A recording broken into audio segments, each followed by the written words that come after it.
company dismissed. Thank you very much.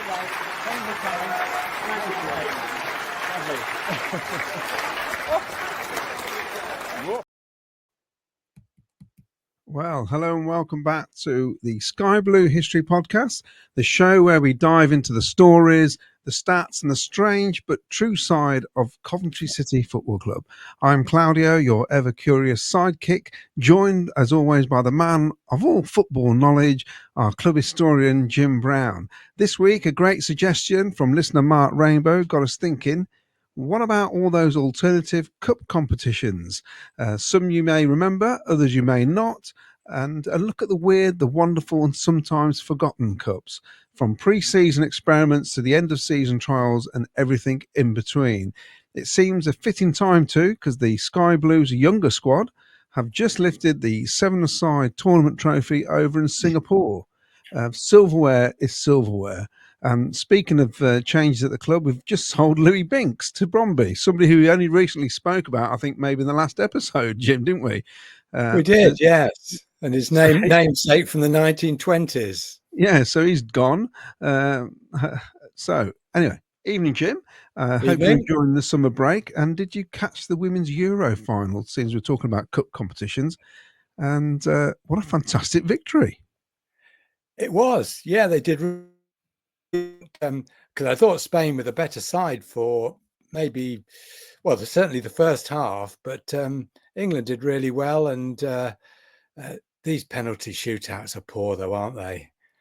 They really are.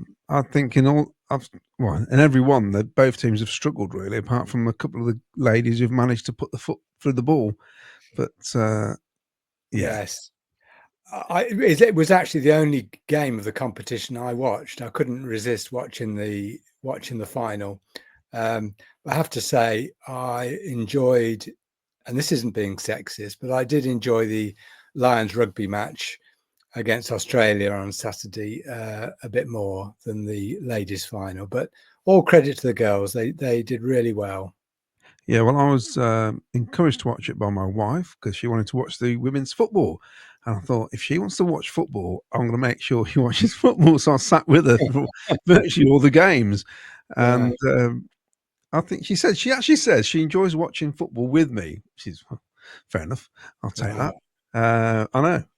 But she'll be wanting to come to games soon. Well, she likes watching live matches. She's not keen watching men's football on the telly. It's weird, isn't it?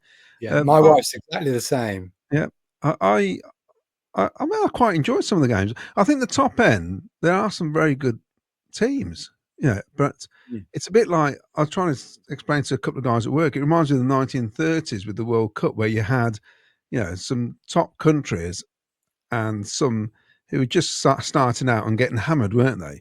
And it's a bit like that with women's football. It's going to take a few years. And eventually, who knows? But it's all about how much money can be thrown at the game, isn't it, as we know? And whether or not to get the backing. What we really need to see next season is an increase in the attendances, because that's what's going to attract lucrative television deals and give the players some decent money and make the game sustainable.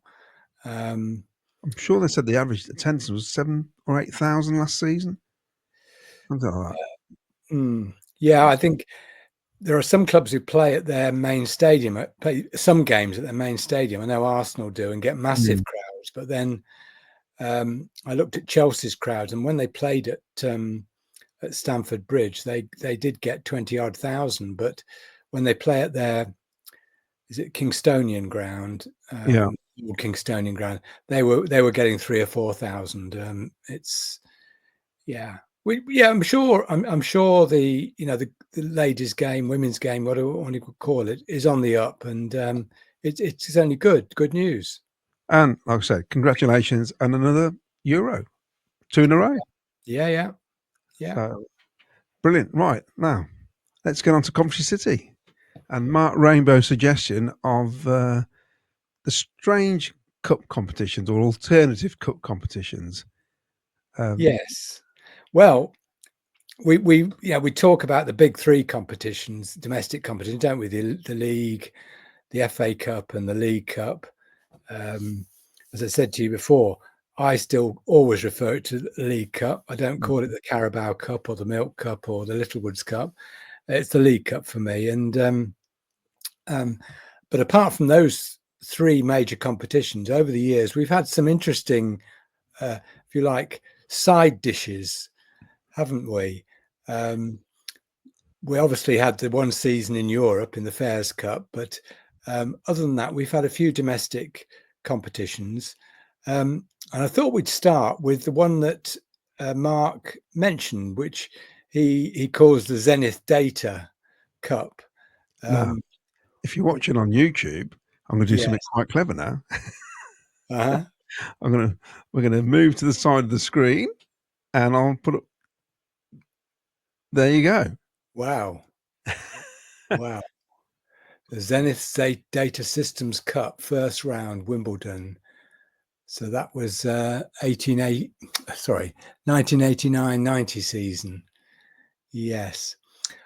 Well, the generic name for the competition was actually the Full Members Cup. And it first came to life in 1985. And it was sponsored by that wonderful company called Simod. I never quite worked out what Simod did. I think they were sportswear, weren't they? Yeah. I never saw anybody wearing their sportswear, but it's more, their name, I think, is more remembered for our valiant efforts to get to Wembley for the second season running. But the first season was 1985-86. Now, this was football was probably at its lowest point in 1985, wasn't it? We'd had the Heysel disaster, we'd had the Bradford fire, we'd had the riots at Luton by Millwall supporters, and football was almost a dirty word in the country. Nobody even liked to admit that they were football supporters. That's It right. certainly wasn't the subject round middle class dinner tables, was it? No, and the Full Members Cup was brought in just for the top six, if I remember, wasn't it? For the teams who missed out on European Cup and the UEFA Cup. Well, Originally. that was for the Super Cup. Oh, the Super Cup. Yeah, another cup. Yeah, in the Super Cup, which we were never part of. No. But what the authorities had was they had the top six going to this Super Cup, and then the rest of the full members. By that I mean the rest of Division 1 and the whole of Division 2 went into this Simod Cup or Full Members Cup. And the first season, it was a group competition with the group winners going through to the quarterfinals. And we were put in a 3-team group with Stoke City and Millwall, both second division sides, who you'd expect us to beat. But of course, that season, we were pretty crap, weren't we? 85-86. This was the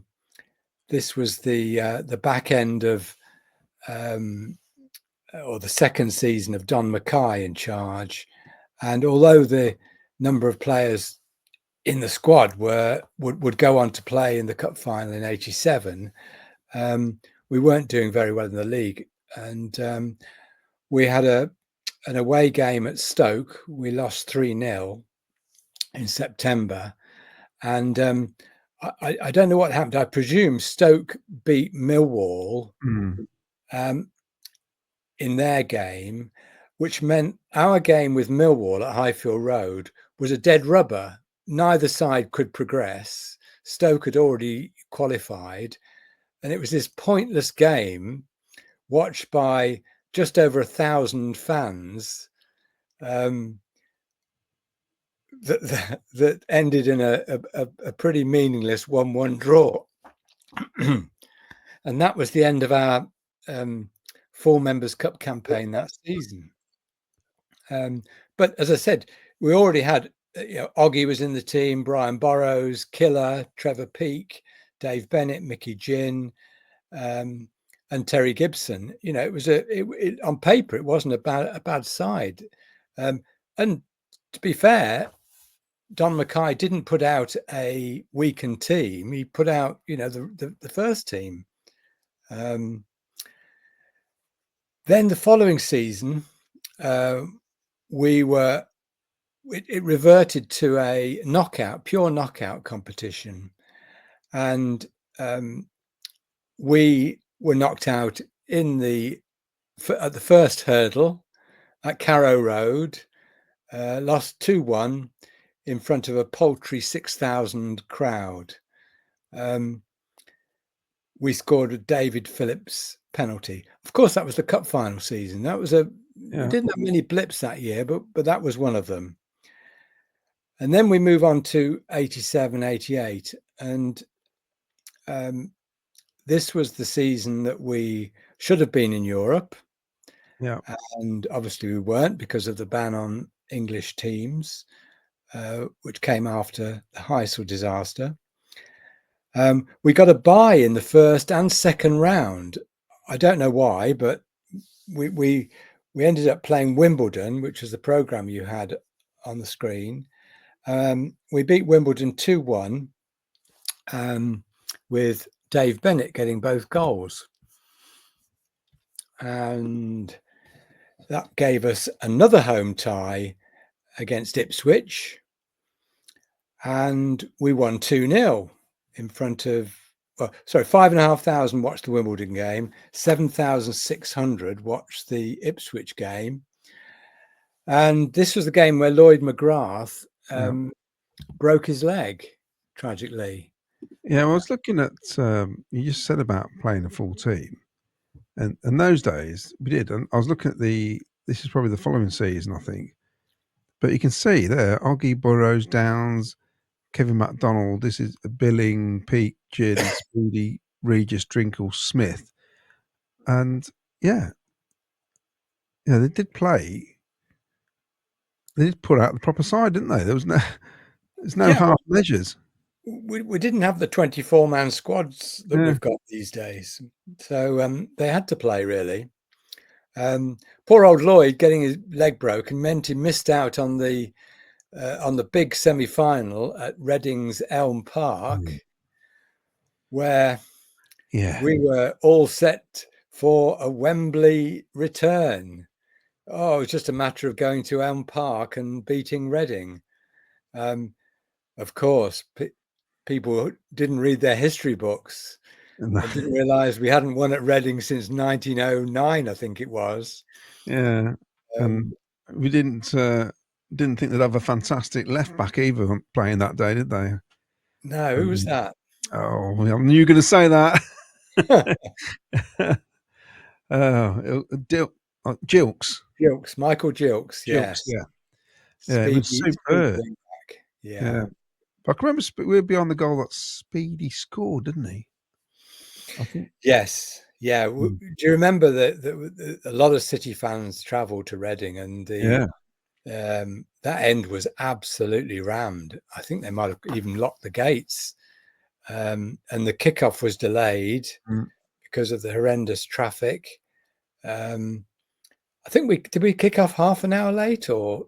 Yeah, because we had my dad organised a minibus from the malt shovel in Bubbenhall. We were living in Bubbenhall by then.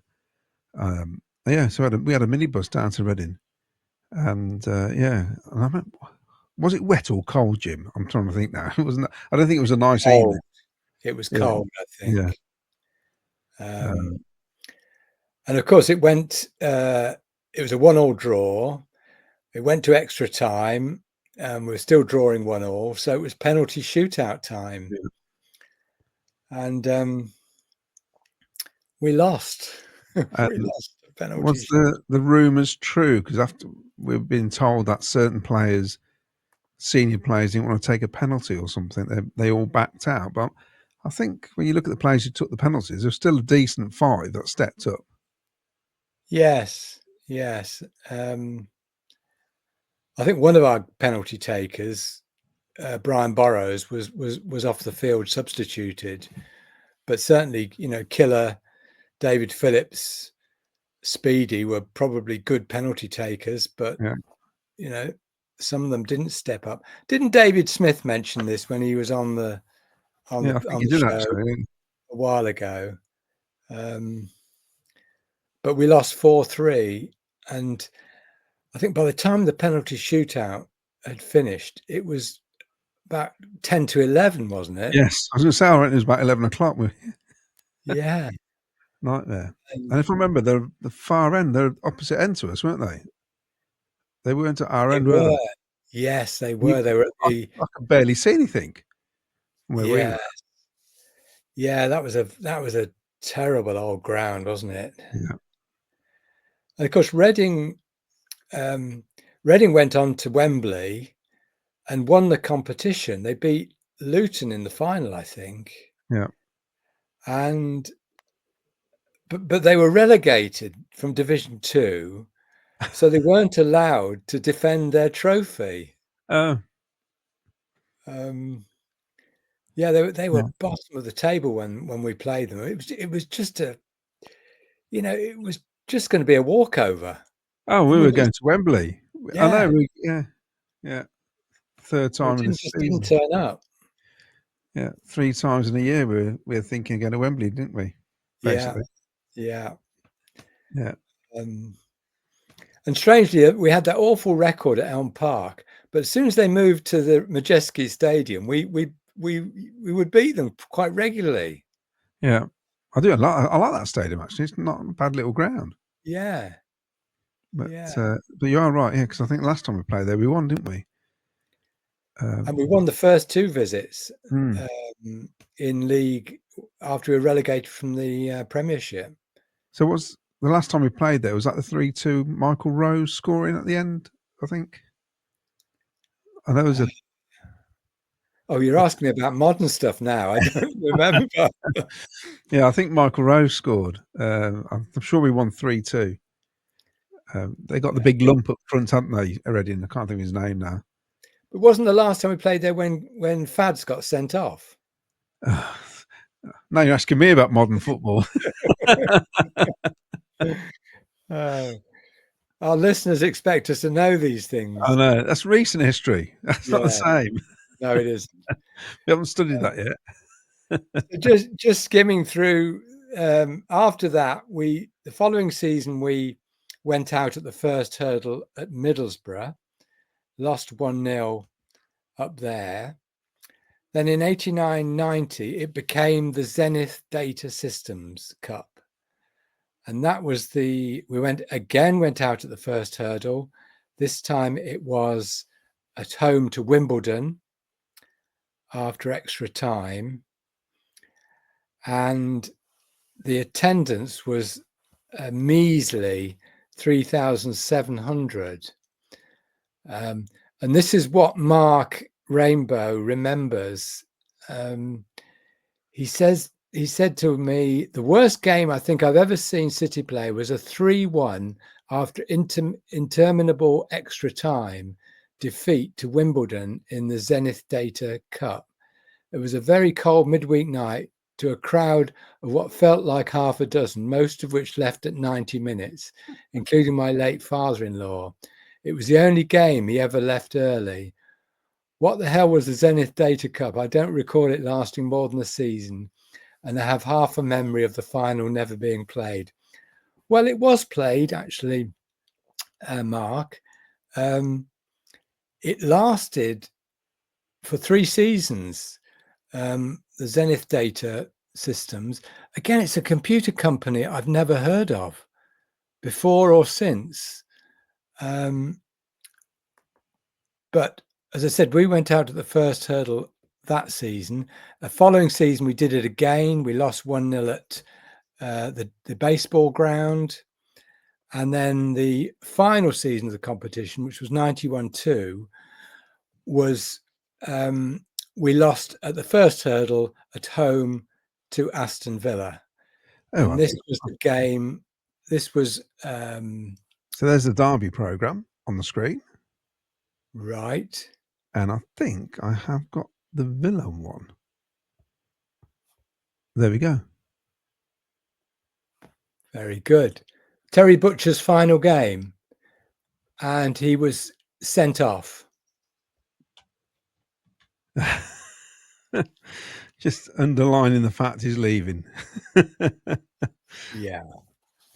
He when did he must have left a couple of months later, but he was injured and sent off and never played again. So the game with the top six was from memory, I think it was a Screen Sport 6 or Screen Sport, wasn't it? So they must have been, I don't know who they were, but I mean, this was just the FA in their wisdom thinking they'll make a bit of revenue for clubs because of no European football, wasn't it, really, originally? And trying to, create the revenue. And of course it didn't. It probably did the opposite. It was costing clubs money to put the games on. And they weren't getting the crowds, were they? Until they got to the final. Well, I think I heard about this on another podcast, and they said that season of the Screen, whatever you call it, the final was between Everton and Liverpool, and there were only 20,000 at the final. Yeah, it was a nonsense, wasn't it? Really, it was. I wanted to answer Mark's question about was the final ever played, and so we're looking at 19. What season we say? 1991. I think it was. Yeah. 89-90 was the one against Wimbledon. Right. The winners were Chelsea, who beat Middlesbrough in the final 1-0. And was that at Wembley, was it? It was at Wembley. And the attendance was 76,000. Oh, strange, isn't it? It's a bit like the Football League trophy, isn't it? Nobody goes to watch these games until you get to Wembley and everybody wants a ticket. Yeah, because until we'd played, I think it was Oxford, we didn't top the biggest crowd, but the biggest crowd was Wolves and Burnley, wasn't it? I think so, yeah. And then that's been topped since by Portsmouth and Sunderland.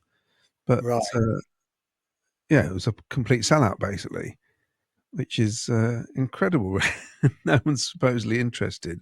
Yeah. But then again, we said we'll probably cover that competition in a different episode because we took 44,000 that day. So yeah.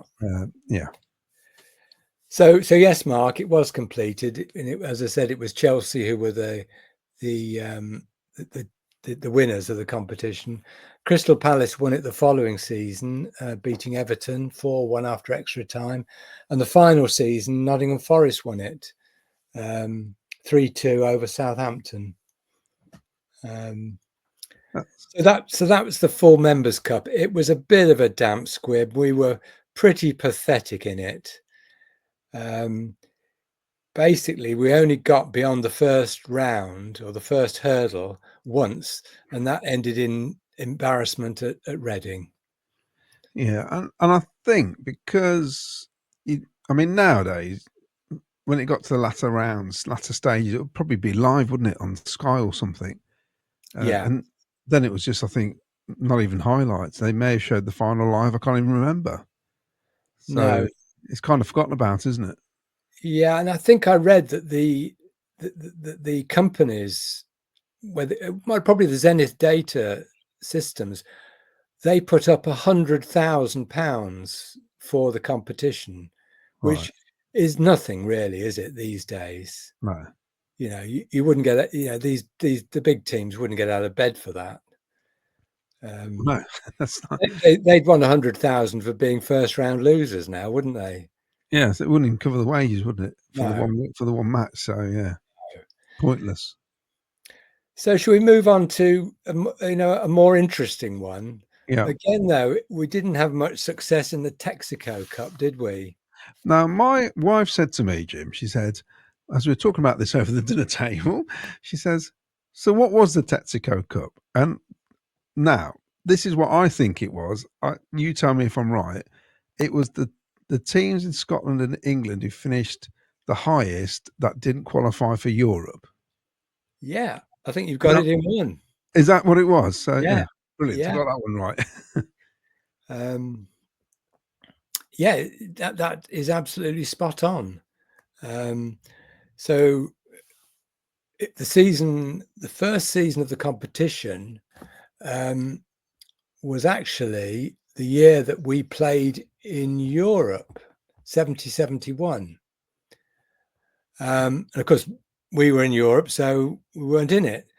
The first winners, so I'm using Wikipedia now, Claudio, so you have to excuse me.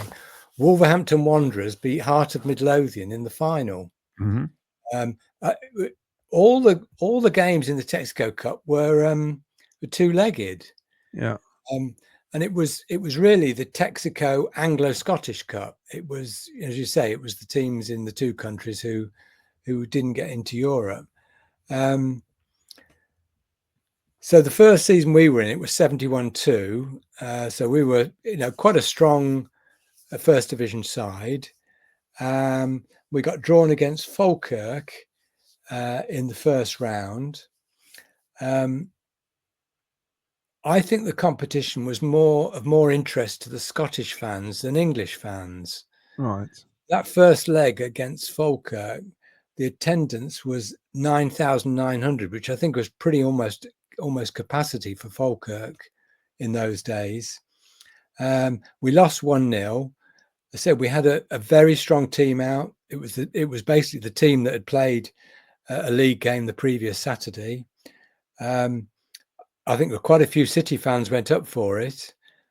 New ground, something different, and not that far to drive up to Falkirk. Played the second leg 2 weeks later at Highfield Road, 14,000 crowd. And see if I get the right program up, because I've got them here. It's either this one or the other one. It's the other one. Yeah, that was the following season. Oh, and that's not the right one either. But never mind. You know what I mean. Yeah. Well, yes. So we won the second leg 3-0. Chris Chilton scored. I think it was his first Coventry City goal. Ernie Hunt got the second, Dennis Mortimer the third, and it was a comfortable victory. Now, playing for Falkirk, Alex Ferguson. Yes, absolutely. Yeah, I love these little quirky things what you find when you're looking at old programs, and also from memory, the away programs are weird because they had some of them had a wraparound cover, didn't they? Where they did like a Texaco generic cover, wasn't it? Yeah, and then the program was behind it. It was weird, but only in Scotland. I think. Yes, I'm not sure. Yeah, and the English ones weren't like that. They were just a normal program. Yeah, and it was I seem to remember it was a full program we produced, wasn't it? Yeah, they were good programs. That's yeah. That was the season they had the M&B top 20 quiz, wasn't it? Yes. I won a couple of those. Oh, I bet you did. I still got the tankards. Yeah. Oh, yeah. They gave us the winning prize was a tankard with Coventry City and M&B on the other side, and you got M&B's equivalent of a Party 7. Oh, fantastic! I thought you were saying that they put pound notes in the tankard like they used to do on Bully. Oh no, we got a can of beer. Can of beer. Yes. Brilliant. Memories, eh? So the second round. You were saying about Alex Ferguson, weren't you? Yeah.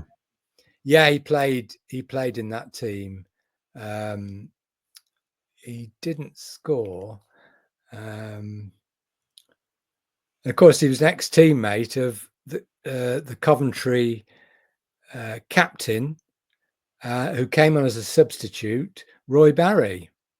They played together at Dunfermline. They were big friends. Oh, were they? Yes, yes. Did Sir Alex manage Falkirk? No. Who was he in charge of before Aberdeen? Was it St Mirren? Yeah, I think it was St Mirren, actually, yeah. Yeah. Yeah, so yeah, that was interesting. And I said the second round we were drawn at home to Newcastle. And the first leg ended one apiece at Highfield Road in front of 12,000. The second leg, you know what we were like at St James's Park in those days, Claudia? 4 or 5, was it? Yeah, 5-1. Yeah. 5-1. Absolutely hammered. Yeah, a bad night. I don't know if this is the right season, this one. That's Motherwell again. I've got it here somewhere. Well, just to finish off the Newcastle thrashing, John Tudor got a couple of goals, Malcolm McDonald, Irving Natras, and a Jeff Blockley own goal. Blockley scored at both ends that night, which is an unusual one. Brilliant. Well, this would be the home leg one, won't it? So this, yeah, that's it. Yeah, meet your man. I got to say, I did love these programs. They were great. They're just brilliant. Yeah, for those look two at that seasons. trophy. I know it's a good trophy, wasn't it? I mean, I've got. Yeah. You can see it better on the other program. Yes, well, it's not bad, is it? Yeah, smashing. So moving on to 72-3 season, this was obviously Gordon Milne and Joe Mercer had taken over. We had a home tie with Motherwell. And we had a 3-3 draw, thrilling 3-3 draw.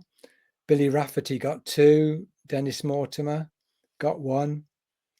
And 2 weeks later travelled up to Motherwell and lost 1-0 to go out of the competition at the first hurdle. And there's the wraparound cover, isn't it? That's the one. Yeah, I think it looks like Kenny Dalglish on the front, doesn't it? Yeah, weird. And then, because I think one season it was like a white and a red band on the front of the cover, wasn't it? It was a yeah, strange. I don't know why they did that. So that season, Ipswich went on to win the competition, beating Norwich in a 2-legged final, 4-2. Following season, 73-4, this was our last appearance in the competition, and we drew Motherwell again. And I've got a feeling by this time that Ian St John was their manager. And of course, he had a bit of an axe to grind because he'd resigned over Noel Campbell's sacking. Now, by this time, the crowds had dribbled away. There was less than 10,000 for the home game with Motherwell. And a guy called Billy Campbell got the only goal. And we travelled up to Motherwell's home ground. Fir Park. Fir Park, yeah. Fir Park, yes. We lost 3-2. But the attendance at Fir Park, 13,000. So it was still of interest, probably of more interest to the Scottish fans than the English fans. Brian Alderson and Les Cartwright got the goals. And that was our final appearance in the competition. I doubt any of this was ever televised, was it? I don't think so. Maybe the final. It went on for one more season. Newcastle won it in 73-4 and again in 74-5. The interesting thing, though, which I had forgotten until I looked at Wikipedia, the first 2 seasons of the competition, we had Irish clubs in. Oh, So we had the first season, Ards and Derry City, and Limerick and Shamrock Rovers from south of the border. And then the 71-2, we had Ballymena United and Coleraine and Shamrock Rovers and Waterford. that's But I interesting. think the Irish clubs, when of course the Irish troubles were going on then, Yeah.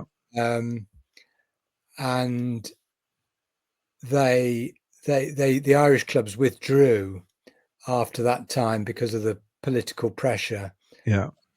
And they had their own Texaco All Ireland Cup Oh, for the following 2 seasons. I didn't know that. That's interesting. Yeah. So again, we were very mediocre. We basically only won 1 tie. That was the first one against Falkirk. Subsequently lost to Newcastle and Motherwell twice. And that It was was pretty depressing, really. Not very confident boosting, was it? No. And of course, So, the Scottish and English clubs were a lot closer then as well, I think, in terms of it's a bit, it's nothing like it is now. no. The difference is it's on a different scale now, isn't it, between the Scottish and English Premier League? Yeah, apart from 2 or 3 teams, the rest wouldn't be able to live with them, I don't think, at all. No, you're right. If they took it seriously, that is. Yeah. Rangers, Celtic, possibly Aberdeen. I need to show you something while we're recording this.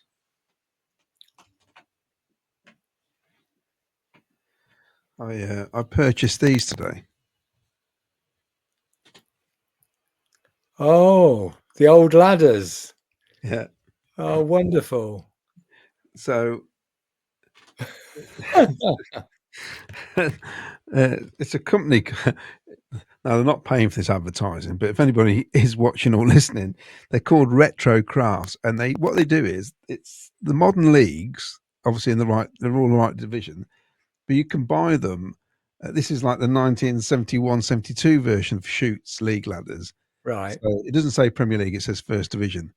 But yeah, and they put obviously anybody who's done league ladders knows exactly what they are. You do it for 2 weeks, and that's it. You stop doing them, don't you? Yeah. But they also do non-league down to tier 9, so you can get Leamington Racing Club. It's just incredible what they do. Wow. I did one season. I bought the lot, and I just didn't realise how many football clubs there are until you got league ladders. But yeah, has it got on the where it's got the name on the top, and then the tab underneath used to have their colours, their shirt colours, didn't it? Well, this one has got like Arsenal, Ground, Highbury, London, N5. Okay. Some of them have got what they've done is, if this is 71-72, they've done what was on that 71-72 season. Right. I'm not sure what they do on because they do a completely modern version as well. Yeah. But they do clubs divisions all around the world as well. Wow. Yeah. So and this is a fun fact here, which I didn't even know. So there's a team in Scotland called Ferranti Thistle. Mm-hmm. And I didn't realise they were Livingston. So that would have been Meadowbank Thistle before that then. Yeah, Ferranti were a big company who made what did they make? I remember them as being doing computers, big mainframe computers, but they maybe had other products as well. But yeah, they're a big employer in Livingston, the new town Livingston. Well, it was new town then. It's not a new town now. Yeah, so it says here, fun fact. So Livingston are in the Scottish Premier. But I've got this fun fact. Livingston were Ferranti Thistle in 1971. Oh, I see what they've done, because it's 1971-72. Yes. Interesting.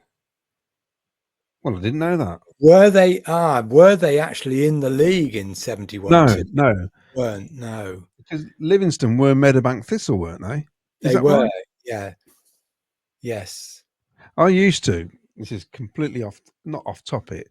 I used to mix the teams up and make my own league, and it was really funny. I used to, I used to put Wimbledon and Wigan in the top division, thinking they'll never ever play in the top division. Yeah. And of course they did, didn't they? A few years later. Yeah. And Yeah. both have the honour of winning the FA Cup. Yes, that's right. Mm. And I just used to do stuff like that. I used to like to mix everybody up with the Scottish teams, like it was a completely sort of English and Scottish and Welsh leagues, basically. But so that's what you do when you didn't have computers back in the day.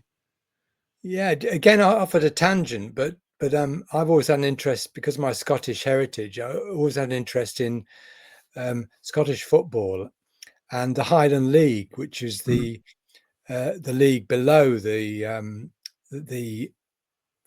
Scottish 4 divisions. Yeah. Yeah. It's the Highland League and the Lowland League. And of course, until the last, I don't know, 10 years, is it? Or no, maybe less. There was no promotion from the Highland and Lowland League. But in recent years, they actually have a playoff between the winners of the Highland League and the Lowland League to fill one space in Scottish Division 3. And I noticed looking at the Lowland League fixtures that Cowdenbeath now are in the Lowland League. They've left. They got relegated. Previously, Albion Rovers, they are also in the Lowland League. I think Berwick Rangers as well. And in the Highland section, Brechin City are in the Highland League. They got relegated, and they played my if you like, my hometown club, Lossiemouth, at the weekend in the opening game of the season. Well, they cover those leagues as well. Yeah, I'm sure. But I'm looking at the Scottish Division 4 now. Clubs who were nowhere near this when we were kids growing up: Elgin City, Annan Athletic, East Kilbride Spartans. Cove Rangers. Yeah, you got Cove Rangers, Kelty, Kelty Peterhead. Hearts. Yeah. Yeah, so it's fascinating, isn't it? But the Scottish Highland Lowland League's got some of the best names ever. I think they've got some great names. But you know, I can't think of any Scottish side that's left the league and come back. You still there? So I've got another sheet here. Sorry. The other thing as well, Clyde Bank. I think they've been into administration 10 times. I think in the last 20 years. Yes. And they keep reinventing themselves. Yes. And they are. I think they're in one of the Lowland or the Highland leagues because they're not in any of these. Yeah, they are. Yeah. Is it ES Clydebank? East Stirlingshire Clydebank, I think. Yeah. So they've. Yeah. But, okay, well, let's move on. The third of our interesting competitions is the Southern Floodlit Cup, also known as the Southern Professional Floodlit Cup. And it was a competition for Southern clubs, as the title goes, in the 1950s, when floodlights obviously started to be installed at grounds, and they weren't allowed for league and cup games until I think it was 1957. Typical FA stroke football league intransigence. You know, not only did they stop Chelsea from entering the European Cup, they also banned teams from using their floodlights for competitive games. But I was going to look up the history of the Southern Professional Floodlit Cup, but City only entered it 2 seasons, 1958-59. Yeah, the competition started in 55-56, which is the same season, coincidentally, that the European Cup started. Yeah. And not all the southern teams entered. We had only 10 clubs, including West Ham. West Ham were the only top division side. Actually, probably they weren't even top division at that stage. And then the following season, 13 teams were in it. Chelsea joined and Luton joined. Then 57-8, there were 16 teams. We actually had Arsenal come into it, but Tottenham was too belittling for Tottenham to be in it. But Portsmouth were in it, and Watford and Southampton. So the range was growing. Yeah. And then the year we joined, 58-9, we still had Arsenal. We had Fulham in it, who didn't have floodlights. Oh. I'm not sure if they were the only team that didn't have floodlights. But anyway, in 58-59, we were drawn away to Millwall. This was the year we actually won promotion from Division 4, if you remember. Yeah. We put out a strong side at the Den and lost 6-1. So that was a ignominious start to the competition. But then the following season, we actually ended up winning the trophy. We won the final, and it was actually the last time that the trophy was played for. The competition was ended because the following in 60-61, the League Cup was inaugurated. Yeah. So the League Cup basically replaced this for the southern clubs. So have we still got the trophy? No, we haven't. I believe that it was destroyed in the fire in 68. But I've never had confirmation of that. As the final winners, were we entitled to keep it? Who knows? Maybe somebody. I don't even know who organised it, whether it was the Football League or the FA. But whoever organised it might have wanted the trophy back after we held it for a year. But then, strangely, in the late 60s, there was a new competition, the Southern Junior Floodlit Cup. Now, is it a coincidence, or maybe they used the same trophy? I don't know. I should look into that, because I've got pictures of them winning the trophy in 60, and I've got pictures of the youth team winning the Junior Floodlit Cup in, I think, 1971. Yeah. So I should look at those pictures, shouldn't I, and compare? Yeah. But yeah, I only imagine that trophy was destroyed in the fire. But we had an interesting competition that year.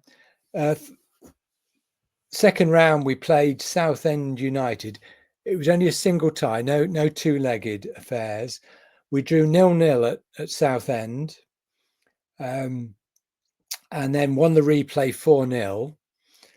And the only interesting thing about that is that the centre half for both games was a chap called Dave Ballard, who'd resigned from Nottingham Forest that summer. He never played any other games for the club. Somebody told me, who was sort of from that era, probably Ronnie Farmer or Brian Nicholas, that they thought he'd had some serious injury or an illness and had to retire. But the name Ballard just sends a chill down my spine, because that was the name of the Sunderland player who scored the vital goal at Stadium of Light, wasn't it? I thought you were going to say it was his grandfather or something. Yeah. Yeah. Yeah, because it's not a common name, is it? No, not at all. And those programs, the 50s ones, they're sought after. I've noticed on looking at auction sites that they've seemed to just come up all of a sudden. The Southern Cup programs, Right. and last year or so. So, yeah. Well, yeah, the Southend victory meant we had a third round tie with Fulham, and it was originally drawn as an away tie, but Fulham didn't have floodlights, so we had to play it at home at Highfield Road, and we drew one each. I'm pretty sure Jimmy Hill played for Fulham. Mm. Let me just check that.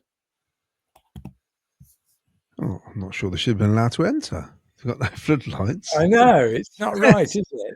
No, not at all.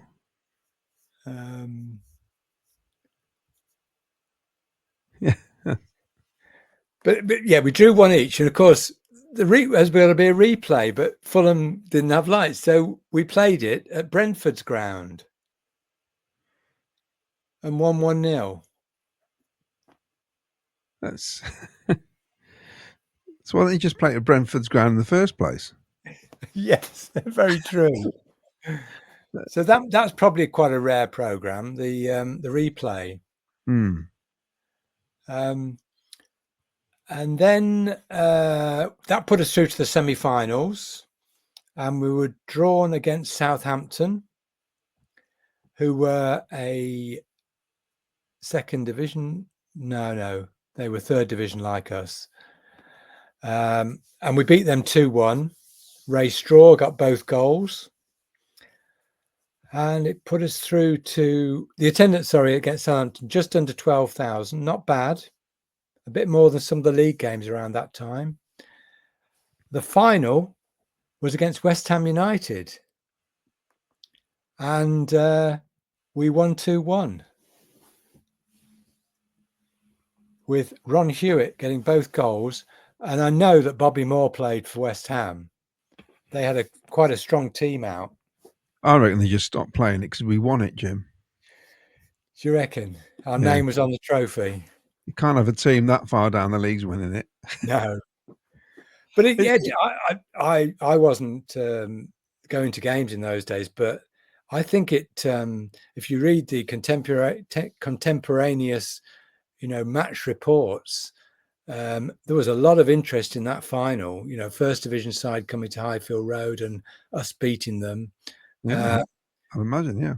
Yeah, and that was a big crowd. Because that was the season we were in with a good chance of going up to the second division, only to blow it at Easter by losing to Grimsby twice. But we'd had 27,000 earlier that month against Norwich before it all fell apart. So after that, the league crowds, went down to 8,000 or 9,000. So get almost 17,000 for the Southern Floodlit Cup final was good. It was very good. It's interesting that you mentioned the League Cup taking its place, because there wasn't a great amount of interest in that either, was it, when it first started, from the top clubs, until they dangled the carrot of a European place. Yes, because I think, did Rotherham get to the first final? They did. Yeah, Aston Villa. Rochdale, I think, did well in it. Rochdale got to the second final against Norwich. Yeah.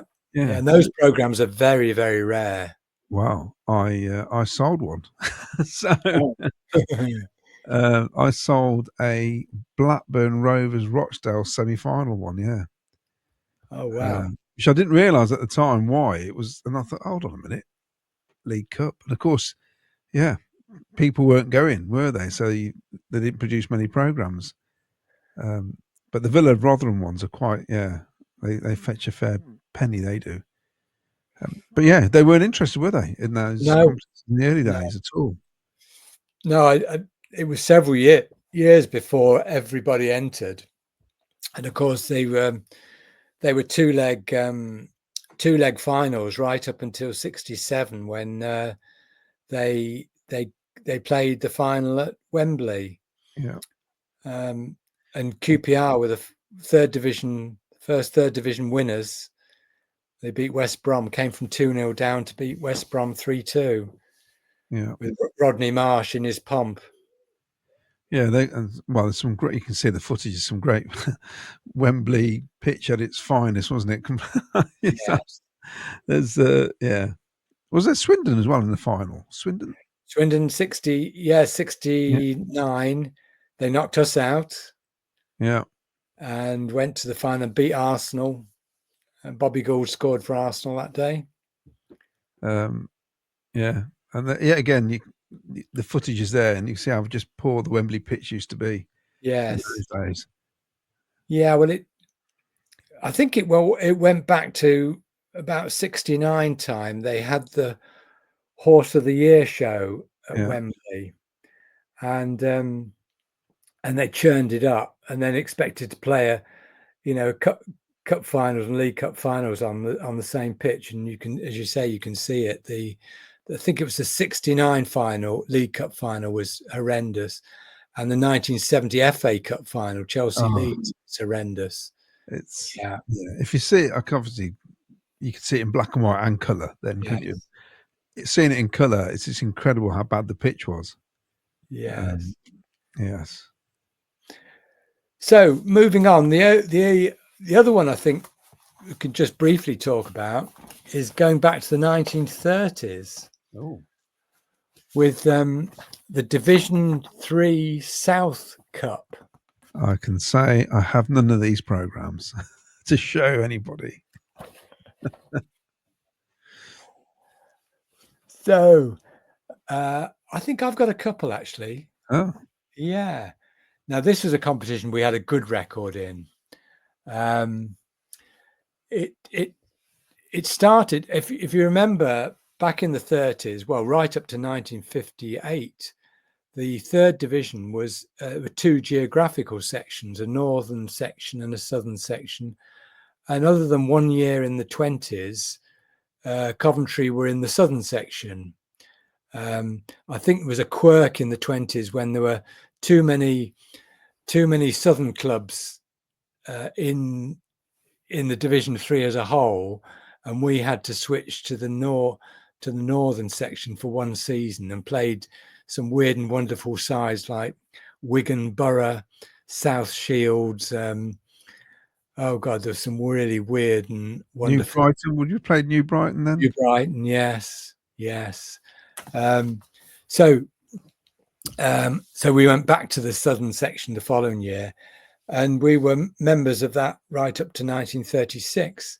1933, they brought in this competition, and we ended up that first season getting to the semi-final. We beat Bristol Rovers after a replay. We beat Southend, very small crowds, 2,000 and 3,000 at these games.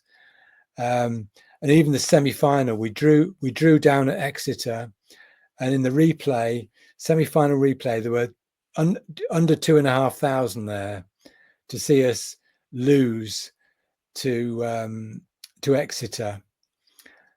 The competition really never took off because it was played on midweek afternoons as well. That was the other problem, and there were no floodlights in those days. So you were playing in the afternoon when, most people were at work in those days, probably had much higher employment rate in those days. And in 34-5 season, again, we got to the semi-final. We beat Bournemouth 5-2 down at Bournemouth. Dean Court. Clary Borton got a couple of goals. Next round, we beat Palace 5-1 at home. Borton hat-trick. Semi-final against Watford. Drew 0-0 at home in front of 2,500. Lost the replay in front of 1,000 people at Vicarage Road. So it really was a non-entity. And actually, if you look at the lineups, we were playing a few fringe players as well. We had a big squad back in those days, and it was a chance for the manager to give some of the fringe players a game. So that brings us to the 1935-36 season, which was our Division 3 Championship season. And we did the double. We won the league and we won the Division 3 South Cup. We beat Millwall 1-0 away. We beat Bournemouth again 3-2 at home. We beat Palace away in the semi-final. And it was a 2-leg final. Away at Swindon, we won 2-0. Billy Frith, Jock Lauderdale scored. Attendance 3,600. The final second leg at Highfield Road, you'd think, God, there'd be enormous interest in this, because the first team were, the team were going for the third division title. There must have been so much interest in this to see us in a cup final. 2,077. Oh dear. We won 3-2, so we won 5-2 on aggregate. Leslie Jones, Fred Little, Billy Lake, the scorers. And so didn't even play. So I'm presuming there was a Division 3 North Cup as well then? There was. You're going to ask me who won that, aren't you? I've got who won that then? Of course, we got promotion, as I said, that season. So it meant that we weren't eligible for it. We were in Division 2. Oh, right. And there was no such competition in Division 2, thankfully. This just reminds you what we used to do in local football. You have your league, and you have a divisional cup, didn't you? Yeah. That's what we used to do. Yeah. Oh, I thought they might have had like the North v the South as the a bit like they do with the Football League trophy now, don't they? When it sort of plays out that way, doesn't it? I'm just looking it up because I know you're interested. It's probably somebody like Gateshead or somebody like that. Third Division North Cup. I'm going for Workington. Right. So the winners in going from 33, Darlington were the first winners. Now they had a single final. Oh. And it was played at Old Trafford. Oh, right, okay. And the third Division 3 South had a two-legged affair. That's strange. So, but there were only 4,600 at Old Trafford for that game. Following year, Stockport won it.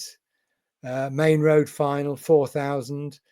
Then Chester City, the year we won it, Chester won the North version.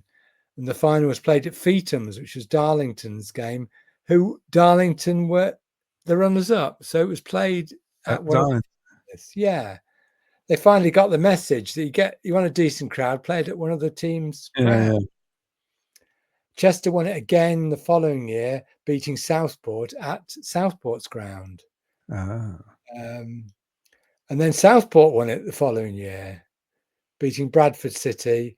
And then the final year before the war, Bradford City beat Accrington 3-0 in front of 3,000 at Valley Parade. They were in the final. Oh, dear. Yeah. So if Bradford City only getting 3,000, we're not getting 3,000, are we? No. So that brings us to a nice end, I think. And we haven't talked about the Football League trophy, otherwise known as the Checker Trade, the Johnson's Paint, whatever. Perhaps we can do that another time. I think so. And of course, we will talk about the pre-season, the post-season as well at some stage. There's some non-competitive cups that we've been in, haven't there? The Skull Cup, the Anchor Cup, the Japan Cup. We can talk about those another time. So if you've enjoyed this episode, you can contact Jim at clarryborton@gmail.com with suggestions. And like I said in previous episodes, it's now episode 40, unbelievably, again a year. And thanks for the support. Keep liking and subscribing. Keep the comments coming. And I think last time I said I'll try and think of a question that you might want to put in the comments. I suppose the question tonight will be, have you got any memories of any strange cup matches that you attended for whatever reason? It can be FA Cup, League Cup, Simod Cup. Maybe you were there at Reading, full members. Have you got any strange ones, Jim? Anything that sticks out at all? I've got a feeling that the only game I saw was the Reading game. I can't remember going to any other games, because the Texaco Cup was early 70s and I was in London, and Saturdays were an easy one for me, but midweek games were quite hard. I wasn't around for the Southern Floodlit Cup. I certainly wasn't around for the Division 3 South Cup. But I'd love to go back there and see 2,000 people celebrating the victory against Swindon in 1926. I definitely was there when Lloyd broke his leg. I do remember that. Okay. And that was a miserable night all round. And I think it upset a lot of people, because we all kind of went, why are we playing this? What's the point of it? And all the rest of it. Yeah. And of course, he was such a big part of the midfield, wasn't he? Yes. Big loss he was for that season. But yeah, I was there at the Simod one as well, and really annoyed that I'm sure on the night certain players decided not to take a penalty when they were asked to, and they sort of fed back to the fans, and we weren't happy about it. But I don't know. It's more in recent years where I think a lot of people just like watching football now, and I think they'll just go to these games. But even we'll talk about Football League trophy another time. But we were saying before the show started, the games aren't well attended, are they? Until it gets the semi-final and the final. No. So Anyway, moving on. We've got a friendly tomorrow night. Are you going? I'm going. Yes. Yeah. Looking forward to seeing Real Betis and their famous player Isco. Yeah, they got Adrian in goal, I think, haven't they? Have they? I think so. Yeah. No sign of Anthony though. No, but I think, does Bellerin play for them as well? So, does he? Yeah, he used to, definitely. But I'll get there probably just on kickoff, because I just realised it's a 7 o'clock start. So that's it is. Yes, it is. My son finishes work at 6, so it could be a bit of a scramble. Yeah, but, I hope it's a nice evening, because these pre-season games. You need a nice bright evening, don't you, to enjoy it? Because let's face it, there's not many early season night games, are there? And I used to love those. I used to love those games where you could go in your summer clothes, and it was almost still light at the final whistle. Yeah. It's going to be an interesting season this season, I think. Yeah, definitely. We'll see. Right then. Good night, Jim, and we'll be back next week, no doubt. Yep. Okay. Right. Play up Sky Blues. Yeah, play up Sky Blues.